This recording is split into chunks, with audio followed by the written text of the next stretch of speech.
Your call has been forwarded to an automatic voice message system. Matt Horn is not available. At the tone, please record your message. When you have finished recording, you may hang up or press 1 for more options. Then put your little hand in mine. There ain't no hill or mountain we can't climb. Babe, I got you, babe. I got you, babe.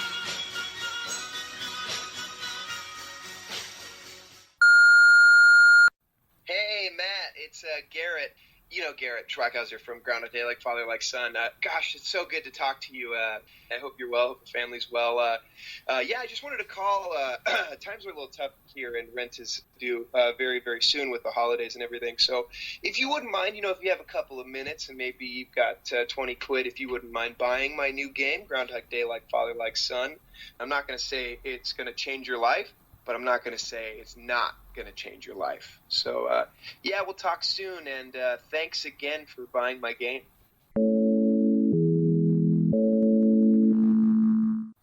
on the line. We have Garrett Schweighauser talking to us from. Where are you talking to us from, Garrett? I'm talking to you from my one-bedroom apartment in Los Angeles, California. There's a dog there, isn't there? There is a dog. How could you tell? Is she making too much noise? No. It's a Morkie. It's a Maltese Yorkie. It's a little dog. Her name is Whiskey. She's awesome. Mm. What's the weather like there? A sunny Los Angeles day, luckily. 72 degrees Fahrenheit. Not a cloud in the sky. What's the weather like for you? It's sort of winter. What's that like? Yeah, what is that like, America? Winter? I don't know. Well, I'm sure we'll all find out here in 5 years if we don't clean things up.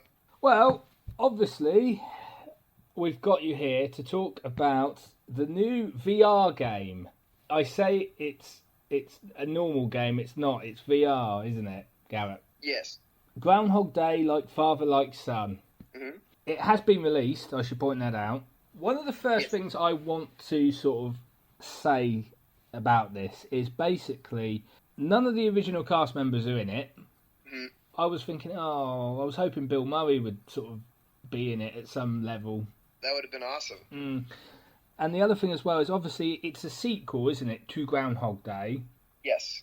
And I'm just thinking, could they have just thought maybe a film might have been the better way to go here? You got to understand, like, a film would have been awesome, right? Having a film with some of the characters coming back, it would have been great. But I think the reality is sometimes you can't do that. Like, it just isn't going to work with what the production company has ready, what the owner of the property is available to give you. And also, I will say there's things that you can do in VR that you can't get away with in a film. I mean, in the movie, we watch Bill Murray wake up over and over again. And I always do this when I watch the film because I always think, like, how many days? Someone did the math. I don't remember right now. It's like 10,000 days or something. But it's like how many days he actually spent, like, doing it over and over and over again. And in the movie, like, that's a fun mystery. But in the game, like, you actually get to do that. You get to experience it as your own, which I thought was a wild idea and something that you can't do in a movie for sure. Like, you can't have a 16-hour, 17-hour movie. No one's going to go see it. So I think, yes, I mean, I feel you because I'm a fan of Groundhog Day and I'm a fan of Bill Murray and everything about it. So I obviously would have loved a sequel. But I think Josh and Madison Wells Media and Tequila Works and Sony did such a great job about taking what they had and really creating something unique. I mean, Josh, one of the main writers of the script, is just so passionate about Groundhog Day, and he talked with the original screenwriter of the first Groundhog Day movie and got a lot of these ideas from him, and like basically chatted with him, was like, look, this is my idea, I would love to do a sequel, obviously, and there was one kind of being tossed around and talked about, and this was his way of like fleshing that out and making it into something truly unique and interesting. And there's not a lot of games on VR that are like it. Now, obviously, you're playing the son of Bill Murray. Yes.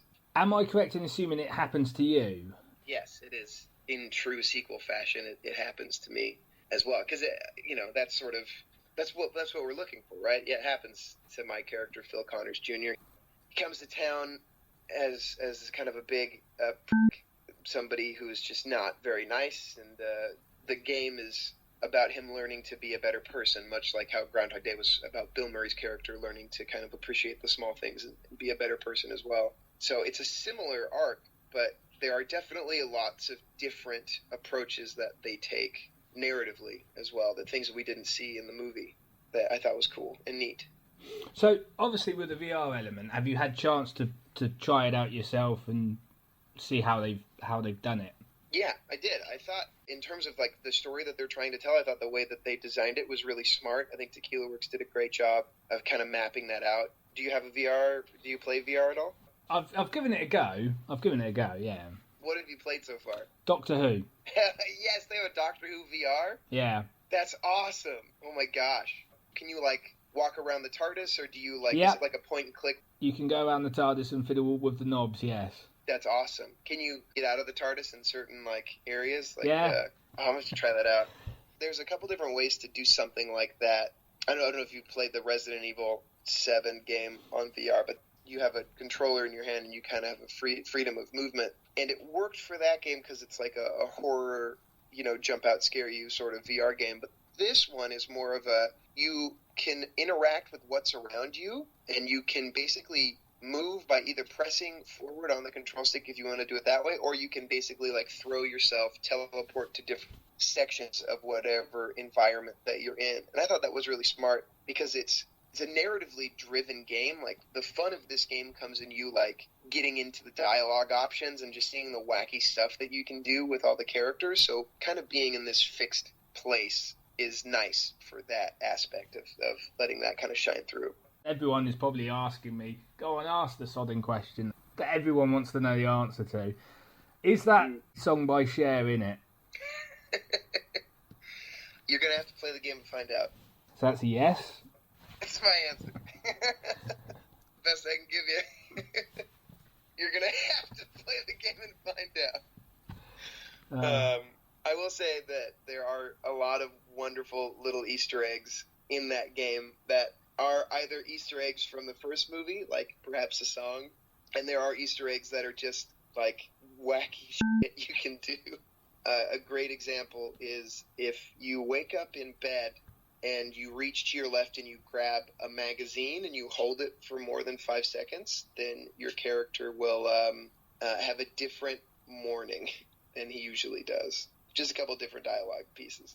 Punxsutawney Phil is in the game quite heavily. I mean, he is a driving factor for a lot of Phil's choices in the game, and I would say, in the way that I interpreted the script, is that Punxsutawney Phil is basically Satan and makes Phil do all of the terrible things that he does. He's in the game pretty heavily, and so is Phil Connors Sr. as well. In a way, he is kind of has a through line through the whole thing. But it's like little things like that I think are really cool and fun with this game. There was a Rick and Morty VR game that came out a while ago. There's like this idea that you can have an infinite play through because there's so many different dialogue options that it feels like everything's different. And they really tried to do that with this. The script was over 600 pages of dialogue. So there is a lot packed into this game. Is VR the future? Yeah, absolutely. How could it not be? Think of all the things that you can do just in terms of like experience. Is it going to take over everything? I don't know. But is it definitely like the new way things are heading? Yeah, I absolutely think so. I don't think it's going to be like the laser disc that's going to just kind of go away. I think VR is going to be around in some way forever. And ever. I mean, it has, right? Like there was this guy who created this like 3D glass that you could look into, and it was basically just like this wooden thing you put on your face, and you would look in and see what felt like a 3D model kind of all around you, and that was like the first iteration of VR, and that was 300 years ago or something like that. So it is the future. It's been around for a while, and it's only going to get better. One of the things that bothers me about the film, I know, shock and horror, he's actually going to talk about the film now. One of the things that bothers me about the film is there was never any sort of option where Bill Murray ever thought, no, actually keep the door shut.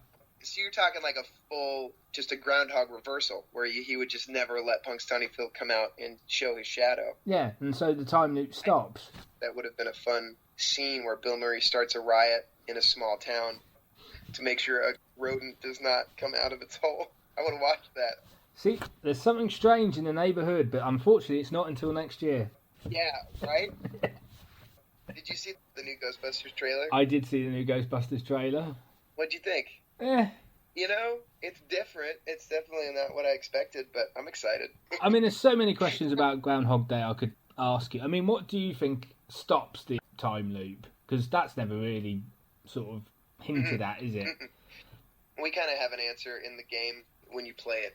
You get more of a satisfying answer, I think, in our game than you do in the movie, because I agree that they don't really answer it in the film. I think it's Bill Murray deciding he doesn't want to go. It's when he embraces it and wants to have the perfect day and makes everybody happy. I think that's when the time loop stops. The other sort of strange thing about it is that in the movie he says that was the perfect day. Yeah. And then it's still... Then put your little hand in mine. There ain't no hill or mountain we can't climb. That is true. Definitely, for me, I think it has something to do with him coming to terms with the fact that he is just a huge, not nice person.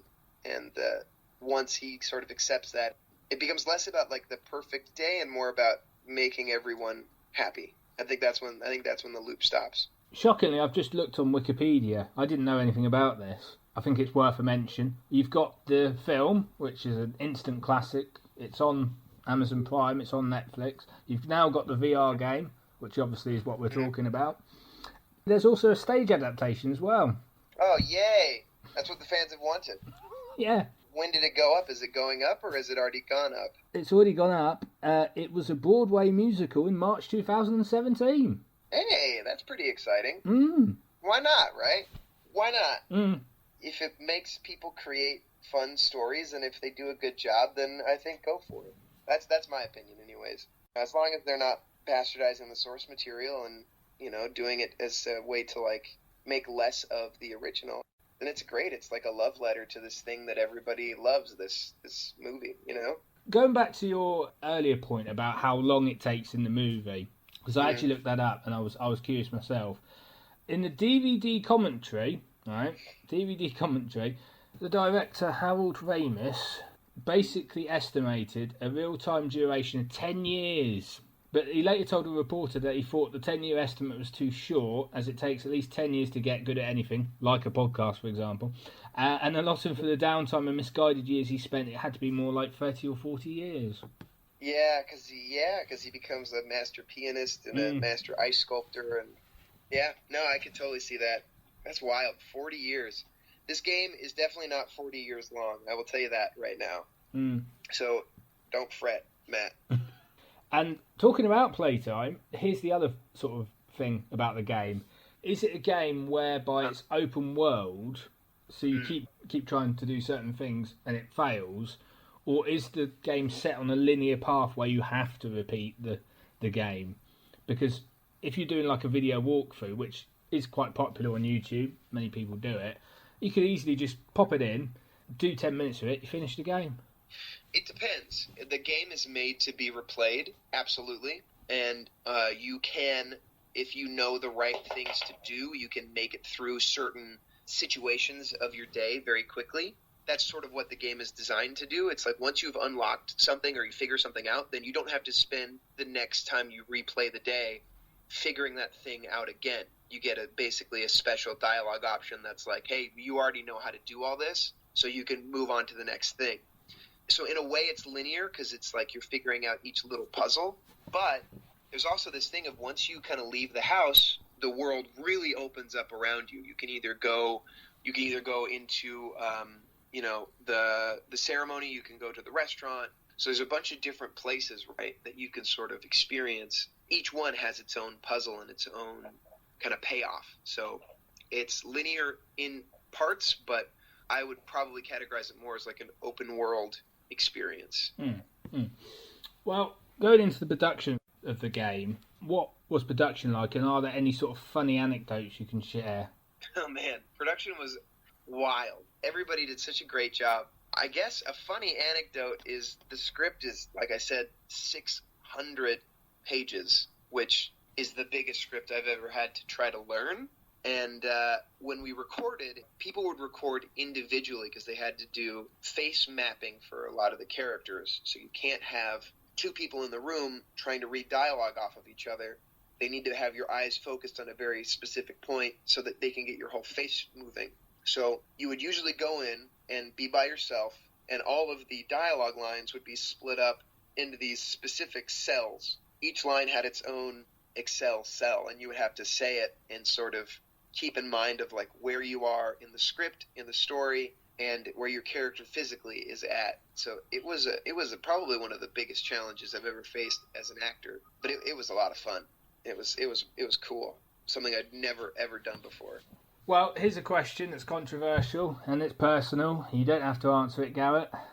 I have a dog. Sorry, was that the question? No, it wasn't the question. If you could relive a day in a time loop again and again and again, which day would it be? Which day would it be? All right, here's my answer. There was a day, I don't remember the date. It was when I was actually working on this project. I had come in for some pickup days, and on that very same day, Tottenham was in the Champions League semifinal against Ajax. And during lunch, we watched the game, and it was the game where Lucas Moura scored in the last 2 minutes and got us into the Champions League final for the first time. And that day was creatively a great day because I was on set at Sony working, having a great time, and it was just personally a great day because I watched Tottenham go to the Champions League final, and just that elation was so awesome. I would live that day over and over again, also because I could bet on the game and make so much money every day. Well, the other thing as well is if you think about it in terms of the actual project, if they could make a video game version of, or even a film, of a voiceover artist who has to repeat the same lines again and again and again, God forbid that make you go mad. Well, luckily we did not do 600 pages in one day, so it would really just be a chunk of maybe 40 pages in one day. But yeah, that's the curse though, right? You know, when you're an actor, you have to say the same lines over and over again. I guess I'm kind of used to it. Yeah. Well, I'm just thinking, if they did do a sequel, I mean, Bill Murray's still seasoned actor, still working. Would they change the time reference? Could they say Groundhog Month? Groundhog Month? Sure, why not? See what he does for a whole month? That would be interesting. I don't think they'd go so far as Groundhog Year or Groundhog Decade, because that would be stupid. Or it could be he lives his Groundhog life, he lives his whole life, and then at the end he has just resets at a random day and has to do it all over again. There was this thing I saw, this little comic strip that was Super Mario going through his whole life, saving the princess and, getting to Bowser's castle, and then, having his, life with Princess Peach, and at the very end they're, super old, and Mario and Princess Peach, holding hands, and then there's, a grave, and then Mario pops up, his, a life is lost, and he's, back at the starting world. That was just what I thought of for, Groundhog Life. Bill Murray doing this whole thing, and then he starts right over at the beginning. It's funny you mentioned Super Mario just now, when I'm thinking about it, even with a bit more literal sense. The original Nintendo game is a classic, obviously, but when you get to the bit at the end in the castle, it always says your princess is in another castle. So is that not just Groundhog Day? Video games and Groundhog Day go hand in hand because video games live, die, repeat is your thing, right? So Groundhog Day is so made for a video game. I thought it was really smart that they made the sequel into a VR game, but that's partially because I think everybody did a great job working on it, because I'm in it. So I thought they did a great job. Well, Garrett, let's talk a bit about you yourself. I was going to play Cher then, but no. You can sing it if you don't want to play it. No. You have a beautiful singing voice. No, I don't. I hear it. I can hear the tones just talking to you. What made you want to get into acting in the first place? Lord of the Rings, the original trilogy. I was sort of on the fringes of it. My brother was acting in high school, and I loved it, and I thought it was cool watching him perform, and then I watched the DVD commentary of all three movies after they came out and was like, yep, that's what I want to do for the rest of my life. Just the relationship between Elijah Wood, Dominic Monaghan, Sean Astin, Sean Bean, like everybody on set, that whole thing, that life. I was like, that's what I want. I want that adventure every day. So I decided to become an actor. Did you go through the whole entire 3-hour extended edition? Absolutely. Why wouldn't you? Of course. Doesn't that sound like a sane thing to do? What sane people do? I've heard of people do like Lord of the Rings trilogy and then do The Hobbit, and it takes something like 18 hours. Well, I did do the original, the 3 Lord of the Rings movies, extended editions, back to back once in high school, and that was a day. Right around the Battle of Helm's Deep is when it starts to drag, and you're just like, oh man, what am I doing with my life? And then Gandalf comes in from the east, of course, with the light and everything on Shadowfax, and you're like, oh, all right, I'm back. Let's finish it out. What advice would you give to anyone wanting to pursue a career in the industry? Know why you want to do it, and don't let anybody stand in your way, including yourself. And watch Lord of the Rings. Well, yeah, obviously. I think that's a given. Goes without saying. See, now, in terms of Lord of the Rings, you wouldn't want to do that as Groundhog Day, I'll tell you that now. Oh, man. Could you imagine being Frodo, getting all the way to Mount Doom, dropping the ring in, and then restarting at the Shire? He would probably just, at that point, call the Eagles in and fly over to Mount Doom. Be like, game over. It's okay. Sean Bean's not dead again. Right. My king. Gosh. I'm going to just take the emotional sting out of all of those deaths. Oh, that'd be great. Dear me. So obviously you've been in a number of different projects. Which actors and actresses have been your favourites to work with and why? Annette Bening was really fun to work with. I did a play with her. We were performing at the Kennedy Center, and I was nervous getting ready to go on, whatever, and I knocked on her dressing room door just to say thanks for being a part of the show. And she turned to me and she said, "Take your time and have fun. It goes by really fast." That was such a great thing to say, and it's exactly what I needed to hear. And I was like, wow. And then on stage, she was just great. She was just so fun to work with, very real, kept me on my toes. So she was great. Common was also really fun to work with. He was, gosh, what a nice guy. So cool. Common just does really cool stuff, just like existing as a human being. So probably those are my 2 favorites.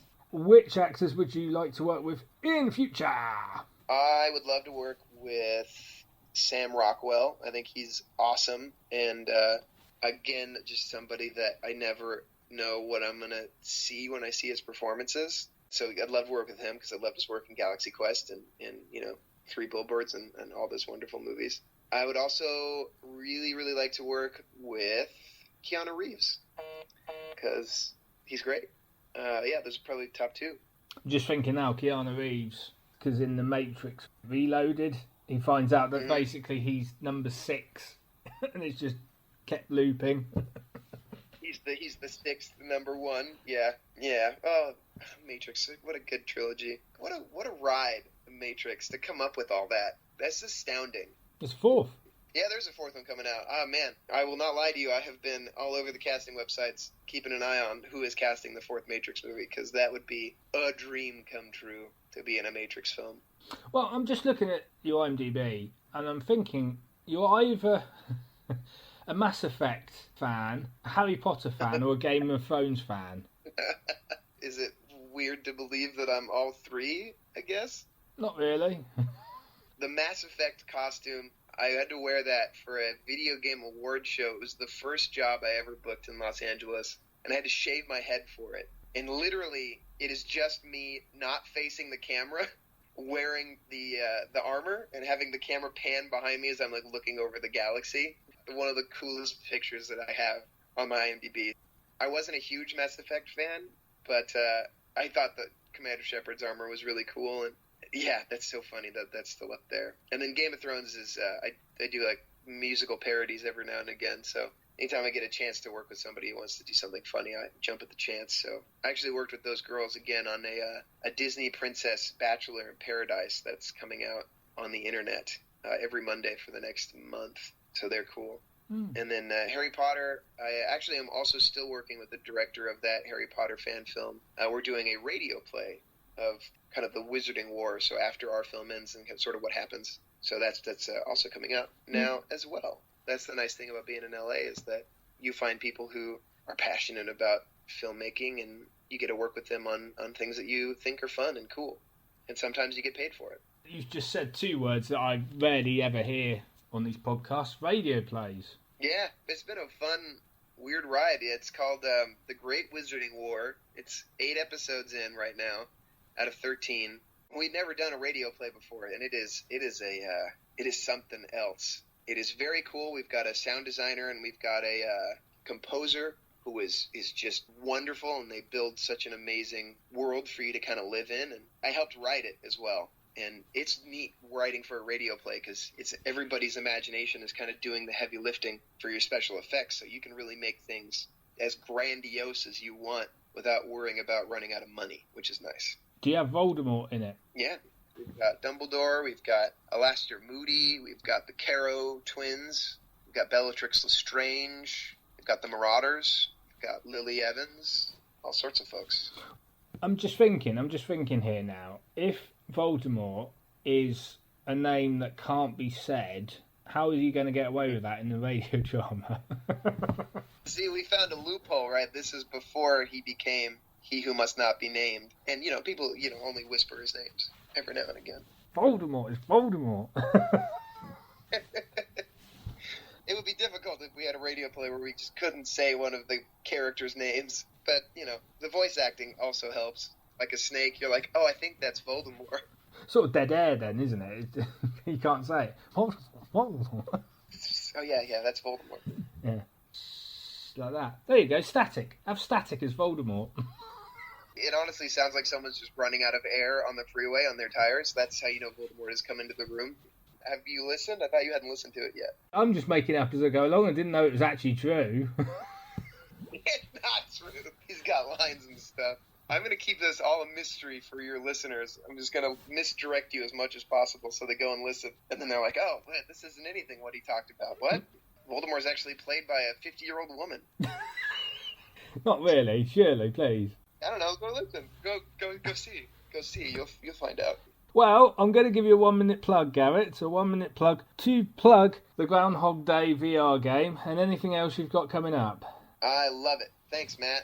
Thanks so much for listening to this great podcast, Matt. Thank you for having me on. Go check out Groundhog Day Like Father Like Son. It is available in the PlayStation Store. It is a whole lot of fun, so get it. It's worth it. It's great. Everybody who worked on it was wonderful, and it is going to be a great way for you to spend time with your TV and your VR set. Also, if you're on YouTube, you can check out Perfectly Serious Productions' Bachelor Disney Princess Edition. New episodes every Monday. It's got yours truly in it, along with a cast of amazing princesses, so can't ever beat that. And you can also check out Broad Strokes Productions for the Great Wizarding War podcast and the film Severus Snape and the Marauders. We've got about 5 million views on YouTube, and we're looking for a couple more. It was such a blast to be a part of that. That was like 4 years ago, and I can't believe that I'm still doing Harry Potter stuff. So check out Broad Strokes Productions, Perfectly Serious Productions, and you can find me on Instagram at GSCHWEI, which is G Schway. Was that a minute? Was that over a minute? How did I do? I can play the Cher song again if you want. Yeah, I got you. You can do that. How many times have you played the Cher song? When we started this, I thought you did not want to play the Cher song because you were over it, but it sounds like you just want an excuse to listen to some Cher. There are other songs that I do like of Cher's, let's be honest here. So Garrett, to make your life even more interesting, right, what is your favourite Cher song? Believe. So good. That's probably my favorite one. My uncle used to play that in his Pontiac Firebird. I don't know if you had Pontiac Firebirds in the UK, but it is basically like a 2-door car. For some reason, it has 4 seats in it, 2 in the back. And I was like 9 years old, and he would put in his Cher cassette tape, and we would listen to Believe and just drive down my dirt road where we lived. It was one of my favorite memories with my uncle.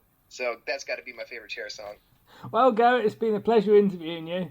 Yeah, Matt, it's been great talking with you. Thanks for the call. And yes, obviously we'll have to get you back now. Well, yeah, I mean, listen, we got a lot of stuff we got to talk about. We've covered like 4 different movie genres. There's a lot of things we have to say, so definitely. I would love to come back. Thanks very much for your time. Yeah, take it easy, Matt. Bye-bye now. Bye.